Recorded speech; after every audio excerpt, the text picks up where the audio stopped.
Everything has a story. Every food, every ingredient, every dish has a story. You just have to be willing to listen to it. So,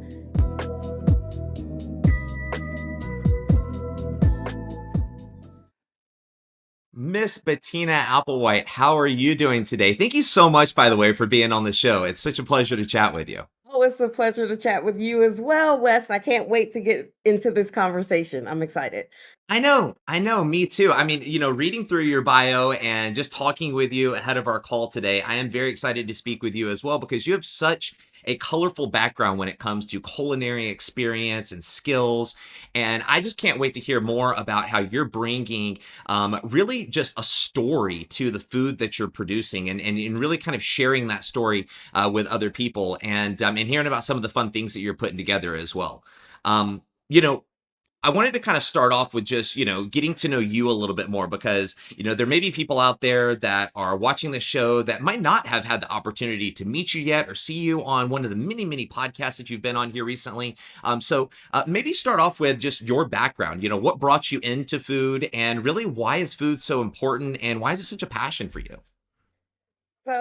Thank you so much, Wes. I am a registered dietitian, and I became a dietitian because I love food and I love science. So, it was the fact that we could put both together, which really intrigued me on being a dietitian. So, I love to travel, and I know and understand that food definitely tells a story. So, with that, I have just become really an adventurous eater, so we've heard about those picky eaters. Well, I'm Mhm. totally the opposite. I am like, "Ooh, let's see what this tastes like, and let's see how we can combine these flavors." And so that's because of that, I have been able to do some really amazing things. I've worked in school nutrition for over a decade. I continue to do that as a consultant. I've been named as a cook to follow by All Recipes. I've been featured on Top Chef Amateurs. It's just a lot of fun when you really embrace like food and science. And of course, most importantly, the story behind the food. Everything has a story. Every food, every ingredient, every dish has a story. You just have to be willing to listen to it. So that's a little bit about me. So if everyone out there is anything like me, when you mentioned Top Chef, that was probably the first thing that I think a lot of people are going to want to know more about. So please tell us a little bit more about what that journey looked like that led you to Top Chef, amateurs, and then ultimately what that experience was like for you. Oh, it was an outer body experience. I have been obsessed with Top Chef since like season 1. Like I remember Me in too. yeah, like in grad school, I was like hosting parties, like watch parties. People don't really do that anymore, but I was definitely hosting watch parties for Top Chef. And during the pandemic, we couldn't travel anymore. So I was like, oh, well, if I want to try some of these foods, I guess I'm going to have to like get in the kitchen. So I started playing around. Like some of the dishes I feel are so authentic. They take such skill and such background to make. I would say I would leave that for the experts. But during the pandemic, I had time. So I said, let's just try some things out. And the next thing you know, I really got into all these global flavors, not just eating them, but also preparing them, which taught me a lot more about these like dishes. Like right now, I'm thinking about like this sweet potato noodle dish that I made from Korea that it's called japchae, and it's like sweet potato noodles and fresh veggies, and you can put meat in it or not, and it was just so delicious, and I had never tried it before. So I started playing around with that, and of course like binge watching Top Chef, and the next thing you know, I see like advertisements for, do you want to be a Top Chef amateur? And I was like, yeah, sign me up. And next thing you Yeah. know, I'm on set. Like it's the wildest thing and the best experience I've had, like for sure. That is so cool, and I am super jealous. I am not that good of a cook. I can do some grilling outside, but that's about where my culinary experience ends. And to just watch those shows, though, I'm so envious of the people that are on them, yourself included, just because I'm like, man, the amount of knowledge that these people have of just food in general, to be able to come up with these dishes and just be creative and the presentation behind it, it's just so exciting to watch. And I bet it was just as exciting to be a part of the show. Now you mentioned that that was just kind of a whirlwind for you, and that ultimately a lot of the pandemic stuff with the kind of experimenting with different foods and things like that are kind of one of the ways that you feel like you really got to kind of fine tune some of those things. Tell us a little bit about pre-pandemic and really kind of what your culinary background looked like, and when you really started getting into all of these different cultural flavors. Where did that come from? So, I did high school in Memphis, Tennessee. Okay. And Memphis has this month-long festival called Memphis in May. Now, what it's most famous for is the third week of the month, there's an international barbecue contest where people come from all over the world to compete in this barbecue competition. I mean, they're doing whole hogs and ribs and pulled pork and like all, I mean, it's really intense. Like, you want to win this competition. So it's all about like the barbecue. But what people don't really understand is that it's more than the barbecue. It's they highlight a different country every year. And so in Interesting. so in 2000 they highlighted India. And I was an Okay. exchange student through this Memphis in May program to India, and it was my first international trip.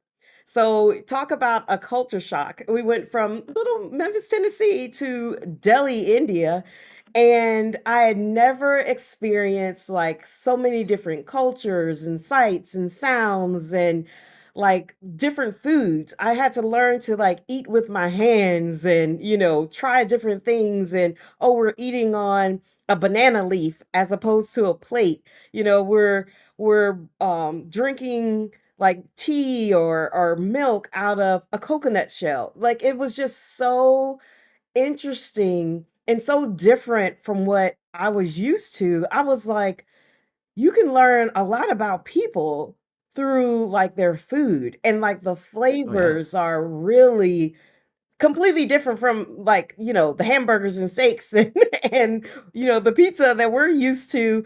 It's like everything's a curry, but it's different kinds of curry. Like the curry is just a generalized word that means a blend of spices.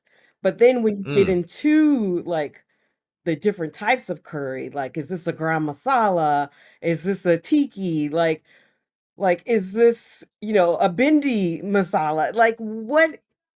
What are all these things? And sure, it's white rice, but no, it's basmati rice. Like so that has a nutty, flavorful aroma. It's just like there's some things that are familiar, like rice. We have white rice, but then there's jasmine rice that gives a, different floral smell to it and taste. But then there's basmati rice that is great with like nutty, like the goes great with those curries. But then there's, the plain long grain white rice that we have in America, especially in the South, with like Hoppin' John. So when there's New Year's Yeah. Eve coming around, we're having like black eyed peas and rice, and it's Hoppin' John. So it's just that familiarity that you have that can connect us all. So that trip to India was like really life changing for me. I was like, okay, this is what I want to do. I want to travel the world. I want to taste different foods. I want to learn about the people. And the easiest way to do that is through a plate. Yeah, absolutely. And I want to talk to you more in just a second about, oh my goodness. Hold on. That's okay. Dude. Sorry, we just got a new puppy and she just came in here and knocked over the light. What kind of puppy is it? I love puppies. Hold on, I'll show you. She's she's very nosy is what she is. Oh, that's what All they right. do. Here, come here. Come here. But is obsessed with me. And so she's just a little French bulldog. My friend just got a French bulldog, and Yeah. so I'm taking a moment off because I lost my very first big boy puppy this summer. So Oh no. yes, but 14 years. So I'm like, hey, that was wonderful. Well, I've had a so speaking of older dogs, I've got a Boston Terrier, Mm, and she's also 14 years old, and so she has cataracts in both eyes. She can't hear anymore. She's still in good physical health, like yeah, she's very active. She's very able to run and jump and play and do all those kind of things. She just can't see and hear, yeah. and she's also starting to slow down a lot. Boston's are kind of known, well, terriers in general, are kind of known for their energy, Mm, and this is the first time that we've really, like, over the past probably 6 months, is when we started really noticing her just energy levels really starting to decline. mhm. And so with us having two boys, I mean, we've got a 7-year-old and a 5-year-old, and if anything were to happen to our Boston, which inevitably it will, it's just going to be devastating for Yeah. them. So we were like, just kind of seeing the writing on the wall. We were like, let's go ahead and start introducing a little more fresh blood in here, so it's not quite as hard of a Oh transition. my And God. so, anyways, that Oh, was their Christmas present, though, was the new puppy, except for the fact that it follows me around. So, well, it's probably because you picked him up. You were like, "Hey," he imprinted on you. It was like, we had this whole conversation. We were like, the new puppy, we're gonna all take responsibility with walking it and feeding it and all this stuff. And yeah, no. What's hilarious is that I sat here to because it was during the pandemic, so we had to do it virtually to interview for Top Chef, and Ziggy had to be right here because he was having like a barking fit. I'm like, Yep. dude, this is my chance. Like, so Yep. Yeah. Well, I mean, hey, it's those things though that are so endearing and that make you a real person. I feel like if things are like so polished, people are just like, this isn't real. This is so rehearsed and scripted these days. And that's one of the reasons why we like to make this more conversational, not because we want the dog in the episode, but because we want it to be just a real conversation. Just, you're a fly on the wall listening to two people have a conversation, and you just don't get to, you don't have to worry about asking the questions. right, exactly. You just get to listen. That's why I really started enjoying podcasts. Let me tell you. Anyway, Yeah, they're a lot of fun. But well, let's go ahead and jump back into here. And uh, so I'd love to ask you, or I'd love to talk to you a little bit more about, kind of how you're introducing some of these different culinary flavors and experiences you've had to students, because obviously we fully understand that kids are very picky eaters, like you mentioned before, and they are maybe a little bit more resistant to trying some of those, different rices and different spices and different flavors. So I want to talk to you in just a second, about how you're really going about, introducing some of those, flavor profiles that might be different to students and really getting their buy-in on those, because I'm sure that would be very helpful to a lot of the directors and a lot of the supervisors and dietitians that are listening to our podcast and web series here, to really help them with kind of broaching some of those topics with their students. But before I do that, you mentioned that you're from Memphis, Tennessee, and I love Memphis. It's one of my favorite cities. I grew up in Atlanta, actually, so Memphis was not very far from us, and we would go up there quite frequently when I was a kid. And I'm just curious to know, kind of, growing up in Memphis, what is that one Southern dish that really just brings you home? What is that flavor? What is that, sit down meal that you have with your family that just embodies the South and embodies your home and kind of upraising? for Memphis, is equals barbecue. So, Okay. like, there's lots of different dishes that I have, like, that remind me of home, but what Mhm. reminds me of Memphis is the barbecue, and I know, Yeah. like said that there's, like, you've spent some time in Texas, and then there's, like, Hmm. um California has like their oh, what's that cut of meat? I can't even think of it, but tri-tip. Like that's not something we do in Memphis. But then there's like the Carolinas that have that vinegar, based barbecue sauce. No, when I'm talking barbecue, I'm like, I want that dry rub with that sweet Mm. heat, like, sauce, but I want the ribs to be dry rub so I can dip it like it's, a chicken nugget into the barbecue sauce. Oh yeah. Really, but yes. So I'm gonna say Memphis equals barbecue. Final answer, Mr. West. I love it. I love it. It's funny because, yes, 100%. I just recently moved to Dallas, Texas, and, coming from, I was born and raised in Georgia, lived in Arizona for about 15 years where I went to college, moved out to Southern California when I got married and we started having kids. And then just recently, about 6, 8 months ago, moved to Texas. So I've kind of been all over the place, both South and Southwest, and then West Coast, and then now right dead in the middle of the country. And in each one of those areas, they all kind of have their own spin on what I would think of as like kind of a traditional, like American kind of dish, like barbecue. And it's so interesting because when I was in Georgia, Georgia had a very similar kind of take on barbecue as what you just described. It's very, very close to kind of that Memphis style barbecue. However, you go to California and it's real hard to find good barbecue in California. Now, I know there's going to be people out there that disagree with me that live in California and they're like, we got the best barbecue. And that's fine. That's your prerogative. Where I was at in Southern California in Orange County, there wasn't a whole lot of like really good barbecue. Not to say it doesn't exist, there just wasn't. Mexican dishes were kind of the, go-to cuisine that we just had an abundance of in Southern California. Coming to Texas, though, everyone barbecues. Everyone's got a smoker in their backyard, and it is like a religion. Like barbecuing on the weekend is almost as important as getting up and getting in your Sunday best and going to church. I mean, it's literally like those are the two things. It's football, barbecue, and God. That's it. Um, That's right. but uh, but it's so interesting because what you're saying is 100% true that just every kind of region across the US and really across the world has these different flavors that they tell these stories with and that they really kind of live life through.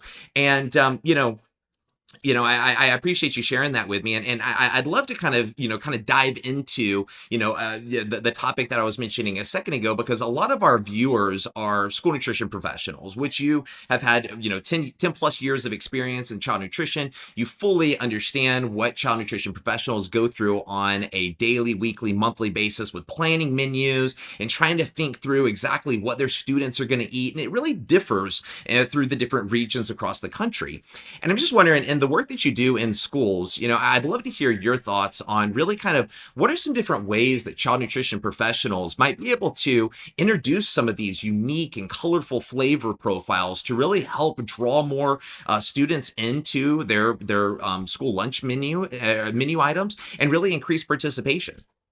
You have to talk to the kids. They are the ones who are, even if they're not familiar with the taste, they're exposed to it. If you've Mm, scrolled TikTok or Instagram, YouTube, even like I was on Top Chef Amateurs. There are so many like cooking competition shows that are popular. There's one that is like Korean based that I've been like watching on Netflix and it's so popular. They like had a season 2 that they brought to the US. So people are interested in this even if they haven't tried it. So if you yeah. introduce these flavors that like students don't have the opportunity necessarily to go to Korea, like, there's Mhm. this famous movie also that, is Korean based. They're not going to Korea to find the flavors, right? Right. Sweet potato noodles, to the vendors, sweet potato noodles are like something that is can be very easily fit into our like components for school meals. So, and you Mm, can like use that in their traditional way, making japchae, or you can continue to like make fusion cuisines. What's so great about like food infusions is my example is cumin. Cumin is a spice okay. that transcends like so many different cuisines. You can find it in Thai food, Indian food, Mexican, Tex-Mex. You can find it in Middle Eastern, cuisines as well. So that's just that one spice.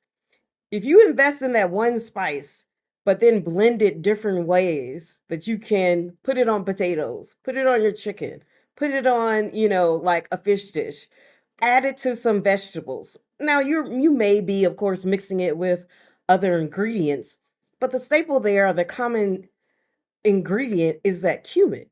And everyone has that one flavor, one scent that really brings back memories. Like, Mhm. I'm like, if you're not smelling onions and garlic in the kitchen, are you cooking? Like, probably not. Right?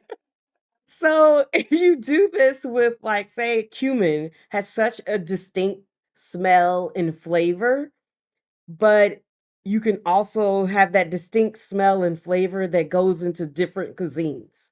So Mhm. if you can have like students are very familiar with Mexican dishes, love some tacos. You can't have a taco seasoning blend without cumin in there. But then you just go ahead and try that same garlic, onion, sweet paprika and switch it out with some cinnamon and add that cumin in there. You can then get a shawarma blend. And now you've transformed that dish from Mexican to Middle Eastern.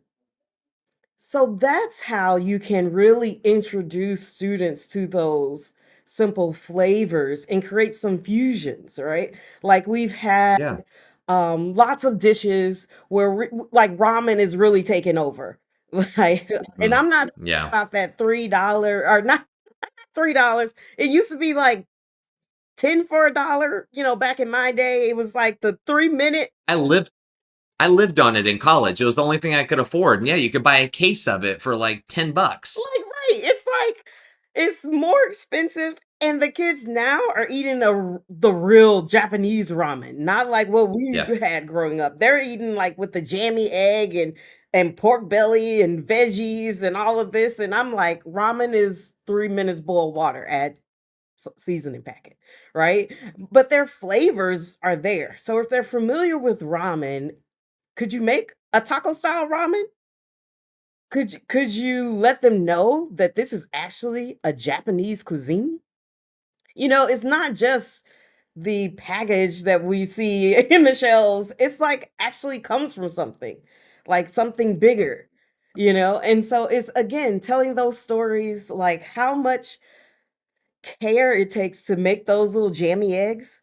Like, it's not just a hard-boiled eggs, with a creamy center, like, they're soaking it in soy sauce and mirin and, if you do it in a Korean way, you're adding in some more spice and some, green onions, and you're just doing a lot of, like, care for that. And it's the idea that you don't like, some cultures, you don't, um waste your rice. So whatever leftover rice was from the day before, you make that into a breakfast dish. It's all about the stories that you tell. So if you talk with the students and see what's popular to them, like remember when and you have to just go with the phases. Yes, like when corn, because this little boy was like at the fair and was like, corn is so great. You better jump on the corn wagon and figure out how to incorporate more corn into, your menu because kids see it and then they're singing the song while they're going down the line. And of course that means they're going to eat the corn, but it's the same thing with movies and with the TikToks recipes and the students. If you see them on these culinary competition shows, they are not making peanut butter and jellies. They are No. doing some really intense, like put me to shame type cooking. And that means our students are more advanced than we think.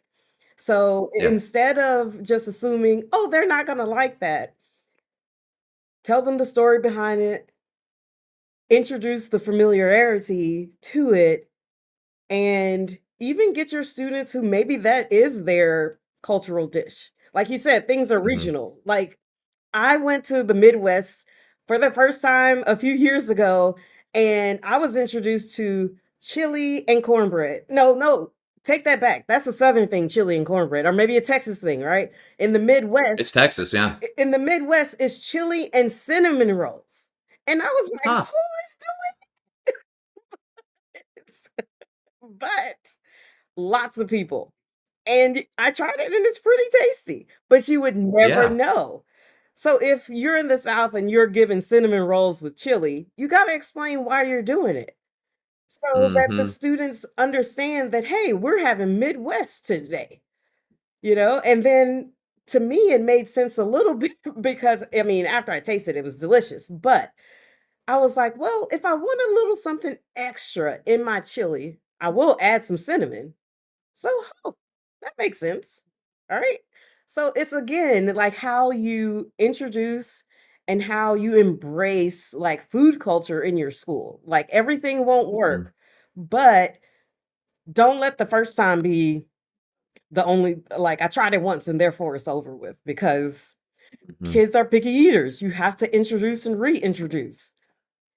Yeah. They had on No, I'm mind that they were gonna eat, the chili today, but now you're trying to give them something else. "No, I'm gonna stick with the chili. Maybe the next time I'll try it." yeah. Yeah.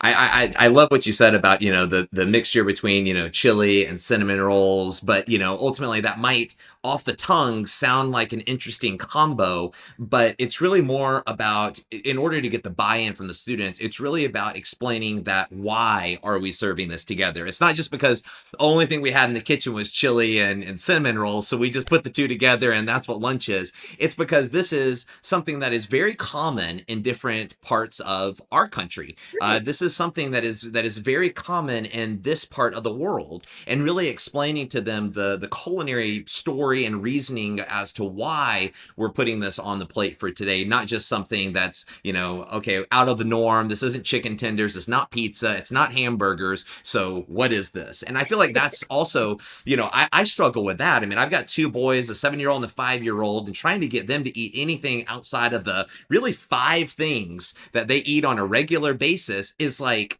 I mean, you'd think that I was asking them to like, go skydiving or something. It's like, it's really not that extreme. It's just, I just want you to just try it. And I'm going to try it just at home, just trying to explain the story behind things because, we have this kind of ongoing joke in my family that we have two different versions of our kids. We have the version of our kids that's at home, that's in their routine, the day to day, five things that they'll eat on a regular basis. And then we have the vacation version of our kids, where we take them outside of their comfort zone. And my oldest son's name is Clayton. So we have Vacation Clayton, as we call him. And whenever we go on trips, it is amazing the things that we can get him to try that if we were just sitting at home, he would never try because it's exactly what you're talking about. It's the story behind why he's trying them. We're in a different part of the world, the country, etc. And he's more willing to try these things because of where he is physically located at this time and because he's wanting to experience something that is new and unique to that region that he doesn't get on a regular basis. And I think that, in order to get our kids buy-in in the school cafeterias, what you're talking about with explaining that story is crucial if we want to try and introduce a new menu item for them to kind of go and explore with. Of course, and get them involved. Like if you're in a Mm, high school and you have a culinary class, speak with the culinary teacher, the CTE program director, and say, hey, can we make this an annual thing that your culinary class comes up with a new recipe for our school menu? Because then students are invested in it. They're learning. You're getting like free work too. Like you do have to like of course make sure that it meets your requirements and where are you going to put it in the menu and how does it fit and is it economical, but you give them those parameters. Students are ready to for these challenges that we have to deal with every day. And when they understand it more, they'll appreciate more what they're getting served in the cafeteria. It's just like when we're, at home and we're trying to get our kids to, like you say, and try something new, get them to cook with you, and then maybe they'll try it. Like again, experimenting. Like I found out that raw sweet potato is pretty delicious because when I'm chopping it, I'm like, let's see how this tastes. And it's like pretty good. Like I might not have like a full plate of it, but it's okay snack. But again, it's just that exploration. And if you're in your like kid phase, hopefully you're full of exploration and yeah. trying different things. So it's amazing what we could do together, like just making it a team effort as opposed to us versus them.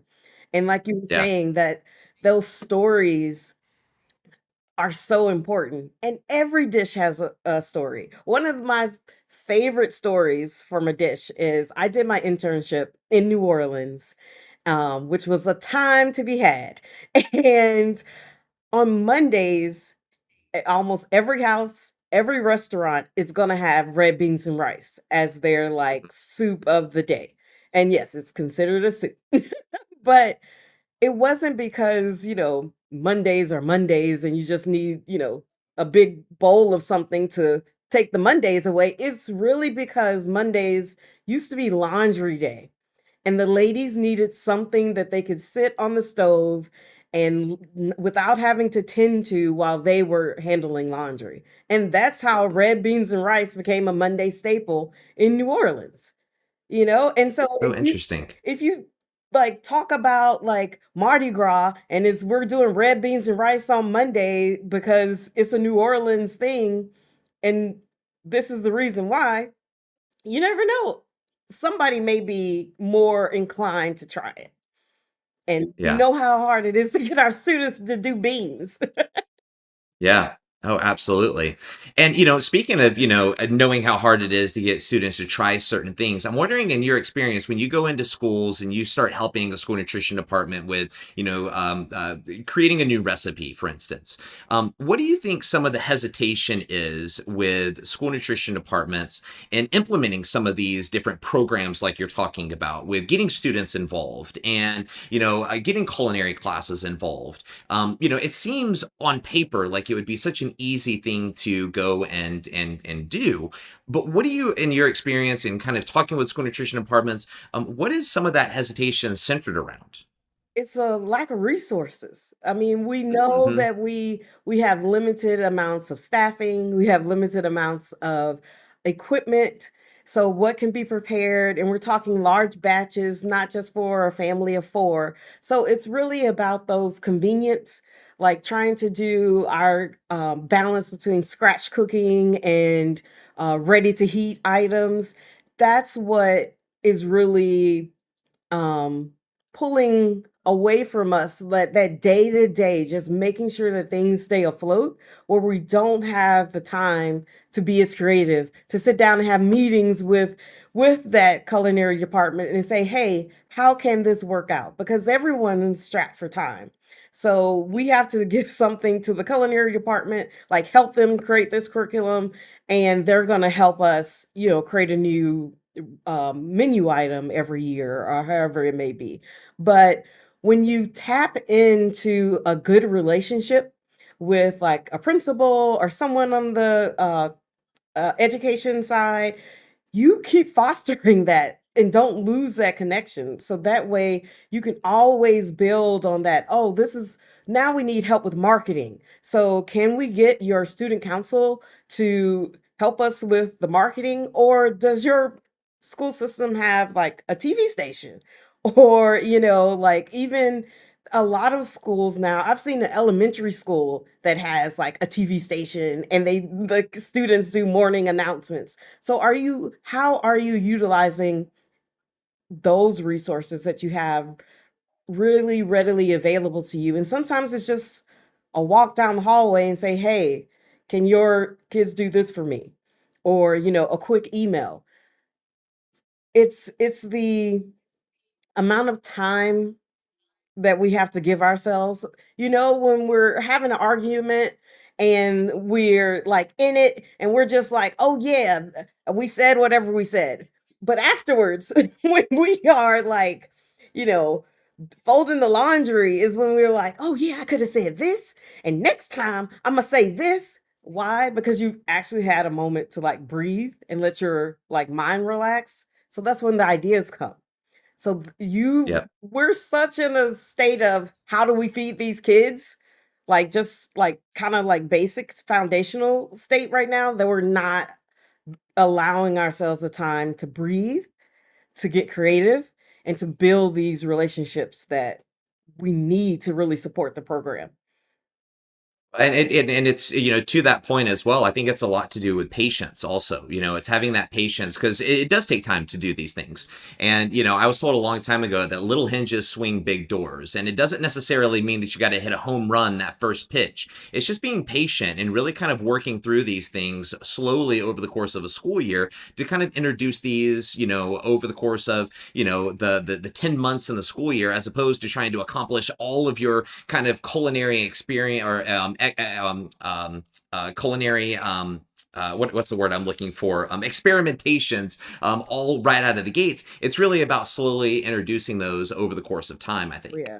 And sometimes it's you say that my plan is to eventually get to that scratch made entree, right? But right Hmm. now, I'm just going to start putting some sliced radishes on the salad bar. And you're like, okay, yeah, Hmm. sliced radishes on the salad bar. But I have a school that I was working with, and the manager put sliced radishes out on the serving line. And the Hispanic students were elated because Oh, they eat radishes at home like french fries, like with their wow. tacos and with, their pozole and everything else. And so it was, oh, if this brings you that much joy, watch me order more radishes and slice them or Yeah. slice radishes. It's something really simple that opens that door, and you don't, like you said, don't have to do it all at once. I love the Hmm. baseball idea. I'm gonna be writing that one down. And the fact that no, you don't make the home run on the first pitch. You wait till the bases are loaded. Then Yeah. you get more points, when you do it Yeah. that way. So it's the same thing. You put the radishes on the salad bar, and then you start with a yellow rice, you know, Hmm. and then next thing you know, you've got like carnitas that you're making, and you're sprinkling it with little cilantro and onions. But we started with radishes before we got to the full meal. Yeah, absolutely, absolutely. Well, as we kind of get close to our time here, we start kind of wrap things up. I'm just curious, with a school district, let's say that we zoom out and we, look 10 years into the future. Um, a school district that embraces some of these different culinary flavors and the storytelling behind it, what would be your hope for a school nutrition department and ultimately the experience that you would want a student to have over the course of their time at that school district through the food that they eat, if they were to introduce these different culinary experiences? See in the future, especially if a school who's really embracing all these like different flavors, we have students that are more um empathetic to their neighbors, to their Hmm. peers, because I'm not yucking your yum. I'm understanding that there's so many different blends that we can do with spices. And maybe I'm just being really overzealous here, but I really think that we are giving them an education. Like the education doesn't stop at the, cafeteria. Yes, it's their break from the structured teacher lecture style, workshop style lessons, but we're giving them experiences with different cuisines, which opens their eyes and gets them to ask more questions, makes them more inquisitive, makes them want to find out more about where this food comes from or where can I get more of this. Like I'm hoping that we're more like restaurant style in the future with our school meals, and that we are giving our students the examples of good customer service and good customer care, because they're our future politicians. They're our future Absolutely. doctors, industry workers, they're our future everything. So we want to show them kindness. We want to show them how the world could be, you know, um, with just our meals. Like I remember my grandmother through like foods, like I Hmm. remember her always like cooking, or I remember the smell of her cooking greens, or me having to be the one to pick the peas and pick the peas out of the shell. And That's what like our school nutrition professionals are. Our school nutrition professionals are those grandmas, aunties, the people that bring like those warm comforts back Mhm. to, school. Because school is tough. I mean, make me sit down for 8 hours and teach me different things for 8 hours is very difficult, right? Yep. But if in the Yep. middle, I get someone with a smiling face and a big bowl of something that makes me like excited and nourished, I think that's what our school nutrition professionals are. And I try to take that with me every time I create a recipe, every time I go and train new professionals and make, a workshop or bring that to them. I want them to know how important what we do really is. Even no matter what the people in the rest of the school are saying, we know how much our grandma's meals mean to us. And so that means our school meals mean just as much.